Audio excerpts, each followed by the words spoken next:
तो कल हम लास्ट वीडियो में हमने देखा था ओलिगोसैकेराइड का पहला पार्ट, जिसको हमने सुक्रोज बोला। सुक्रोज को हमने इसमें पढ़ा कि सुक्रोज की क्या प्रॉपर्टीज होती है, सुक्रोज की स्ट्रक्चर क्या होती है और उसकी हार्वर्ड स्ट्रक्चर हम कैसे बनाते हैं। अब हमारे पास सेकेंड डाइसैकेराइड आता है, माल्टोज। अब माल्टोज क्या होता है? It is a reducing sugar. अगर हम कोई भी हमारे पास डाइसैकेराइड है कोई भी, तो उस डाइसैकेराइड का केमिकल फॉर्मूला C12H22O11 होगा।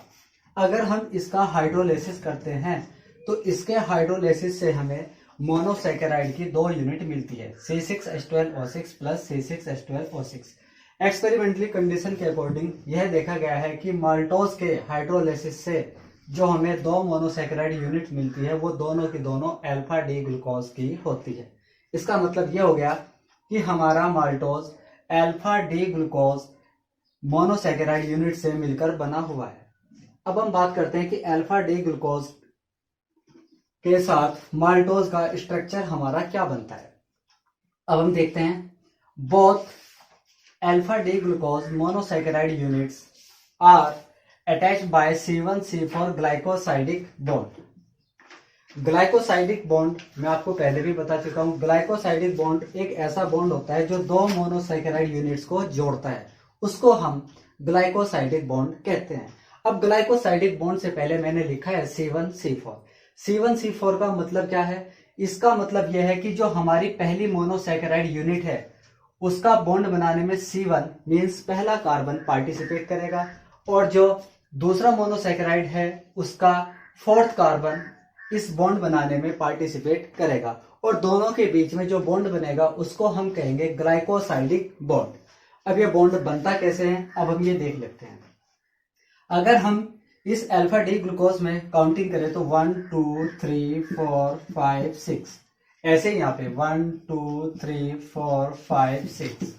अब ये पहला हमारा अल्फा डी ग्लूकोज यूनिट है, इसका पहला कार्बन हो गया जिसको हमने C1 बोल दिया। दूसरी मोनोसैकेराइड यूनिट का C4 1 2 3 4 ये 4th वाला कार्बन हो गया। अब इन दोनों के बीच एक ग्लाइकोसाइडिक बॉन्ड बनाना है। अब ग्लाइकोसाइडिक बॉन्ड 2 मोनोसैकेराइड यूनिट के बीच कैसे बनता है? जब 2 मोनोसैकेराइड यूनिट के बीच एक वाटर मॉलिक्यूल का एलिमिनेशन हो जाता है तो तब हमें एक ग्लाइकोसाइडिक बॉन्ड मिलता है।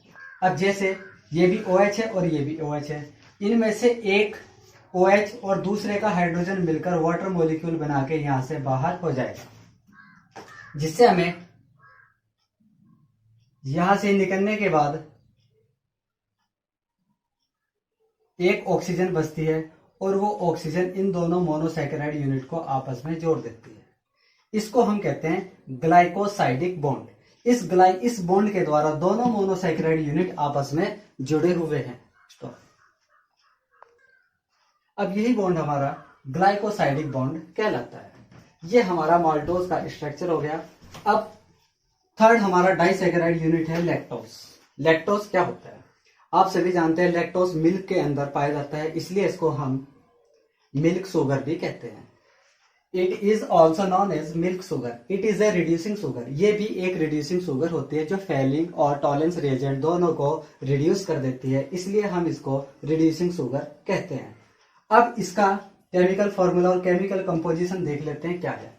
मैंने आपको बताया कोई भी हमारा डाइसैकेराइड हो उस डाइसैकेराइड का केमिकल फॉर्मूला C12H22O11 होता है। अब इसका हम हाइड्रोलिसिस करते हैं H2O, तो ये भी हाइड्रोलिसिस होने के बाद 2 मोनोसैकेराइड यूनिट बनाता है। पहली alpha D galactose, second beta D glucose. तो इसका मतलब ये हो गया कि जो हमारा लैक्टोज है वो इन 2 मोनोसैकेराइड यूनिट से मिलकर बना हुआ है, जिसमें एक मोनोसैकेराइड यूनिट हमारी अल्फा डी गैलेक्टोज है और सेकंड बीटा डी ग्लूकोज है। तो इसका मतलब ये दोनों मोनोसैकेराइड यूनिट भी किस बॉन्ड से जुड़ी होंगी? Glycosidic bond. अब हम इसमें क्या कह सकते हैं? Both beta D galactose and beta D glucose units are attached by C1C4 glycosidic bond. C1 galactose का पहला कार्बन है और बीटा डी ग्लूकोज का C4, इन दोनों का पहले मोनोमर यूनिट का C1 है, सेकंड मोनोमर यूनिट का C4 कार्बन इस बॉन्ड को बनाने में पार्टिसिपेट करता है। अब हम सबसे पहले बीटा डी गैलेक्टोज का फॉर्मूला लिखते हैं। अगर हम बात करें बीटा डी गैलेक्टोज और बीटा डी ग्लूकोज, दोनों की स्ट्रक्चर में क्या डिफरेंस होता है? दोनों के स्ट्रक्चर में केवल ये डिफरेंस होता है कि जो बीटा डी ग्लूकोज का स्ट्रक्चर होता है, इसके अंदर C4 जो फोर्थ कार्बन होता है उसके पास OH ग्रुप नीचे की साइड होता है और हाइड्रोजन ऊपर की साइड होता है, जबकि बीटा डी गैलेक्टोज के अंदर जो फोर्थ कार्बन है, फोर्थ कार्बन का OH ऊपर की साइड होता है और हाइड्रोजन नीचे की साइड होता है। बस दोनों की स्ट्रक्चर में ये डिफरेंस है, ये आपको यहां से याद रखना है। अब दोनों से हमें यहां से C1 और C4 दोनों आमने सामने है, दोनों से एक वाटर मॉलिक्यूल हमें एलिमिनेट करना है। तो अब हम यहां से OH और यहां से H, या फिर यहां से OH और यहां से H, एक वाटर मॉलिक्यूल अगर हम यहां से एलिमिनेट कर दे तो तब हमारी एक ऑक्सीजन बचती है। उस ऑक्सीजन से ये दोनों मोनोसैकेराइड यूनिट जुड़ जाएंगे, जिसको हम ग्लाइकोसाइडिक बॉन्ड कहते हैं। अब देखिए आप, ये यहां से निकलने के बाद एक ऑक्सीजन हमारी बचती है, इस ऑक्सीजन से ये दोनों जुड़ जाते हैं, इसको हम कहते हैं ग्लाइकोसाइडिक बॉन्ड। अब ये हमारा लैक्टोज हो गया, इसका मतलब डाइसैकेराइड हमने पढ़ा। डाइसैकेराइड के अंदर हमने सबसे पहला पार्ट पढ़ा सुक्रोज, सुक्रोज के बाद हमने पढ़ा माल्टोज, माल्टोज के बाद हमने पढ़ा लैक्टोज, फिर हमने पढ़ा कि इनका कंपोजिशन क्या है, किससे मिलकर बनी हुई है और उनकी स्ट्रक्चर क्या बनती है, वो सारा हमने डिटेल से पढ़ लिया। अब हमारा नेक्स्ट टॉपिक आता है पॉलीसैकेराइड। अब हम बात करेंगे पॉलीसैकेराइड की। अब पॉलीसैकेराइड होते क्या है? It is a natural polymers in which a large number of monosaccharide units are joined together with glycosidic bond. Its general formula is C6H10O5 का whole n। वैसे हमने हाइड्रोलिसिस के अकॉर्डिंग पॉलीसैकेराइड की शुरुआत में डेफिनेशन ये पढ़ी थी कि वो कार्बोहाइड्रेट जिनके हाइड्रोलिसिस से हमें लार्ज नंबर में मोनोसैकेराइड यूनिट्स मिलती है, उसको हम पॉलीसैकेराइड कहते हैं। और ये क्या है? It is A polymer. ये एक प्रकार के पॉलीमर होते हैं जिसमें n molecules, n means is a large number, जिसमें लार्ज नंबर में मोनोसैकेराइड यूनिट्स एक दूसरे से जुड़ी होती है। दीज आर, अब ये इनकी प्रॉपर्टी हो गई, ये कलरलेस होते हैं, टेस्टलेस होते हैं और वाटर इनसोल्युबल होते हैं। It is stored in animals and plants in different forms. और ये एनिमल्स और प्लांट्स के अंदर डिफरेंट फॉर्म में प्रेजेंट होते हैं। अगर हम बात करें सेलुलोज, सेलुलोज हमारा प्लांट्स के अंदर मिलता है। प्लांट्स का एक मेन कंपोनेंट होता है जो प्लांट्स के अंदर हमें मिलता है। अगर हम बात करें एनिमल्स, एनिमल्स के अंदर पॉलीसैकेराइड ग्लाइकोजन की फॉर्म में प्रेजेंट होता है। तो ये इनके कुछ फॉर्म्स हो गए, इसलिए हम कह सकते हैं it is stored in animals and plants in different forms. ये अलग अलग रूपों में प्लांट्स और एनिमल्स में प्रेजेंट होते हैं। अब इसका हम सबसे पहले पॉलीसैकेराइड लेते हैं स्टार्च। अब देखते हैं हम कोई भी हमारा पॉलीसैकेराइड है तो उसका जनरल फॉर्मूला हमारे पास C6H10O5 का होल n होता है। ये हमने लिख लिया C6H10O5 का होल n। अब हम इसका हाइड्रोलिसिस करते हैं। हाइड्रोलिसिस करने पर हमें मोनोसैकेराइड मिलता है C6H10 है, दो हाइड्रोजन इसमें ऐड हो गए तो H12 हो गया, ऑक्सीजन 5 है, एक ऑक्सीजन ये इसमें ऐड हो गया तो ऑक्सीजन 6 हो गया। n मॉलिक्यूल थे तो n यहाँ पे पहले लग गया। तो ये हमें जो C6H12O6 मिला, ये एक्सपेरिमेंटली प्रूफ हुआ कि ये अल्फा डी ग्लूकोज है। तो इसका मतलब ये हुआ कि जो हमारा स्टार्च है, स्टार्च हमारा alpha D glucose monomer units का पॉलीमर हो गया। पॉलीमर का मतलब यहाँ पे n एक लार्ज नंबर है जो बहुत अधिक संख्या में ये बताता है कि स्टार्च के अंदर बहुत अधिक संख्या में अल्फा डी ग्लूकोज मॉलिक्यूल्स जुड़े हुए हैं।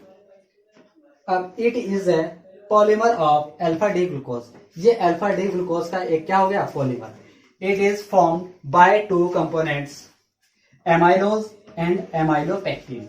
इसका मतलब स्टार्च जो हमारा कंपोनेंट है, पॉलीमर है, जो स्टार्च हमारा पॉलीसैकेराइड है, ये दो मेन कंपोनेंट से मिलकर बना हुआ है, एक एमाइलोज और सेकंड एमिलोपेक्टिन। तो अब हम सबसे पहले बात करते हैं कि एमाइलोज क्या होता है। Amylose, it is a linear polymer of alpha D glucose. इसका मतलब ये हुआ कि जो स्टार्च है, स्टार्च इसका पॉलीमर है, ये भी दो कंपोनेंट इसके अंदर प्रेजेंट है, एक हमारा एमाइलोज और एक एमाइलोपेक्टिन। जो एमाइलोज होता है ये एक लीनियर पॉलीमर होता है, मींस इसके अंदर अल्फा डी ग्लूकोज की एक स्ट्रेट चेन प्रेजेंट होती है जिसके अंदर कोई ब्रांचिंग नहीं होती। Alpha D glucose having approximately 200 to 1000 alpha D glucose unit, जिसके अंदर 200 से 1000 अल्फा डी ग्लूकोज की यूनिट प्रेजेंट होती है। All these units are attached by C1C4 glycosidic bond. और हम इस चैप्टर में पढ़ते आ रहे हैं जब भी हमारे मोनोसैकेराइड यूनिट आपस में जुड़ती है तो वो केवल ग्लाइकोसाइडिक बॉन्ड से ही जुड़ती है। और ग्लाइकोसाइडिक बॉन्ड हमने सुक्रोज के अंदर देखा था C1C2, means alpha D glucose का पहला कार्बन था और बीटा डी फ्रुक्टोज का सेकंड कार्बन था। लेकिन यहाँ पर जो ग्लाइकोसाइडिक बॉन्ड बन रहा है वो C1 और C4, means alpha D glucose के एक मोलिक्यूल का पहला कार्बन है और दूसरे मोलिक्यूल का फोर्थ कार्बन है और इन दोनों के बीच ग्लाइकोसाइडिक बॉन्ड बन रहा है। Glycosidic bond it is water soluble, और ये वाटर में सोल्यूबल होता है एंड फॉर्म्स बनाता है 15 to 20% पार्ट ऑफ स्टार्च, और ये स्टार्च का 15 से 20% पार्ट बनाता है। और वाटर सोल्यूबल होता है और स्टार्च का 15 से 20% पार्ट बनाता है। अब हम देखते हैं कि इसका स्ट्रक्चर हमारे पास क्या बनता है। अल्फा डी ग्लूकोज, हमें पता है अल्फा डी ग्लूकोज में हमारे पास पहला, दूसरा, तीसरा, चौथा, ये पहला कार्बन OH नीचे की साइड, दूसरे कार्बन का OH भी नीचे की साइड, तीसरे कार्बन का OH ऊपर की साइड, फोर्थ कार्बन के पास OH नीचे और H ऊपर। ऐसे ही हमने ये कुछ अल्फा डी ग्लूकोज मोनोसैकेराइड की यूनिट्स बना ली। अब इनसे हमें एमाइलोपेक्टिन का स्ट्रक्चर बनाना है, तो सबसे पहले हम दो मोनोसैकेराइड यूनिट्स के बीच ग्लाइकोसाइडिक बॉन्ड बनाते हैं। अब ये ग्लाइकोसाइडिक बॉन्ड मैंने बताया आपको, पहले कार्बन का OH और फोर्थ कार्बन का भी OH, इन दोनों से एक वाटर मॉलिक्यूल अगर यहां से आप ऐसे निकालते हैं तो एक ऑक्सीजन बच जाती है। ये ऑक्सीजन इन दोनों को आपस में जोड़ देती है, जिससे हम यहाँ पर ग्लाइकोसाइडिक बॉन्ड ऐसे बना सकते हैं। ऐसे ही ये पहला कार्बन हो गया इस मोनोसैकेराइड यूनिट का। और इसकी बात करें 1 2 3 4 5 6, ये यहाँ से एक वाटर मॉलिक्यूल यहाँ से एलिमिनेट हो जाएगा, जिससे यहाँ पर भी एक ग्लाइकोसाइडिक बॉन्ड बन जाएगा। इसकी बात करें यहाँ पे भी एक वाटर मॉलिक्यूल निकल जाएगा और दोनों ऑक्सीजन एटम से जुड़ जाएंगे। ऐसे ही ये चेन इस साइड भी चलती रहेगी हमारी और ये चेन इस साइड भी चलती रहेगी। तो ये हमें एमाइलोज का स्ट्रक्चर हमें मिल जाता है। और ये इसकी कुछ कंडीशंस हो गई कि it is a polymer of alpha D glucose having approximately 200 to 1000 alpha D glucose units. All these units are attached by C1C4 glycosidic bond. It is water soluble and forms 15 to 20% part of starch, and this is the structure of amylose. अब हम next पढ़ते हैं amylopectin. Amylopectin का structure क्या होगा और उसके क्या कंपोनेंट्स है। Next heading is amylopectin. अब हमारा सेकंड पार्ट है एमाइलोपेक्टिन। अब एमाइलोपेक्टिन की बात करते हैं कि एमाइलोपेक्टिन क्या है। It is A branch chain polymer. ये एक ब्रांच चेन पॉलीमर होता है, मींस जैसे हमारे पास एमाइलोज की एक स्ट्रेट चेन थी, अब इसके अंदर कुछ ब्रांचिंग आ जाएगी of alpha D glucose. All these units are attached by C1C4 glycosidic bond, means जो ये सारी मोनोसैकेराइड यूनिट जुड़ी होंगी ये तो आपकी C1C4 ग्लाइकोसाइडिक बॉन्ड से ही जुड़ी होंगी। And the branching is formed by, और जो इसके अंदर ब्रांचिंग आएगी वो C1C6 बॉन्ड के थ्रू आएगी। C1C6 बॉन्ड क्या है, एक मोनोसैकेराइड यूनिट का पहला कार्बन होगा, दूसरी मोनोसैकेराइड यूनिट का 6 कार्बन होगा और दोनों के बीच एक न्यू बॉन्ड बन जाएगा, जिसकी वजह से एक लीनियर चेन के अंदर ब्रांचिंग आ जाएगी। C1C6 bond it is water insoluble and forms 80 to 85% part of starch. और एमाइलोपेक्टिन ये वाटर इनसॉल्युबल होता है और स्टार्च का 80 to 85% पार्ट बनाता है। अब हम इसकी बात करते हैं, इसका स्ट्रक्चर हमारे पास क्या हो गया। सबसे पहले हमने अल्फा डी ग्लूकोज की ये दो मोनोसैकेराइड यूनिट बना ली। आप चाहे तो 3-4 और भी बना सकते हैं, लेकिन ये मैंने 2 बना दी यहाँ पे। तो हम सबसे पहले इन दोनों के बीच एक क्या बनाएंगे, ग्लाइकोसाइडिक बॉन्ड। यहां से वाटर मॉलिक्यूल निकल गया और वाटर मॉलिक्यूल निकलने से ये दोनों मोनोसैकेराइड ग्लाइकोसाइडिक बॉन्ड से जुड़ गई। ऐसे ही इस साइड भी मैं इससे जोड़ सकता हूं, तो इस साइड भी ये चेन चलेगी हमारी। अब यहाँ की बात करते हैं। ऐसे ही मैंने इसके नीचे कुछ मोनोसैकेराइड यूनिट्स यहाँ पे बना ली। अब मैं इनकी बात करूँ तो यहाँ से ये आप चाहे नीचे वाले को रब कर सकते हैं।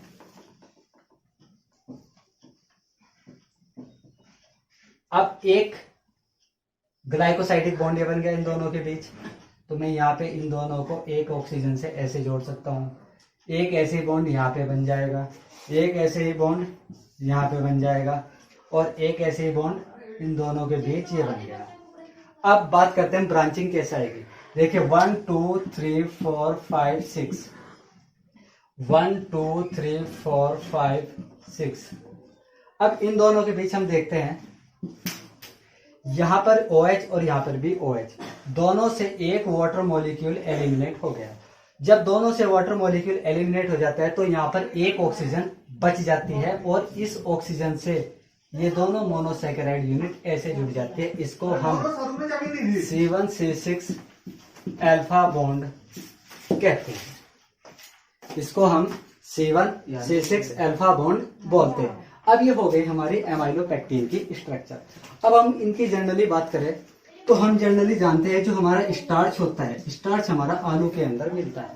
जब हम आलू को काटते हैं, काटने के बाद इसको पानी में डालते हैं, तो हम देखते हैं जो हमारा पानी था उसका कुछ कलर चेंज हो जाता है और पानी के अंदर कुछ क्रिस्टल रह जाते हैं।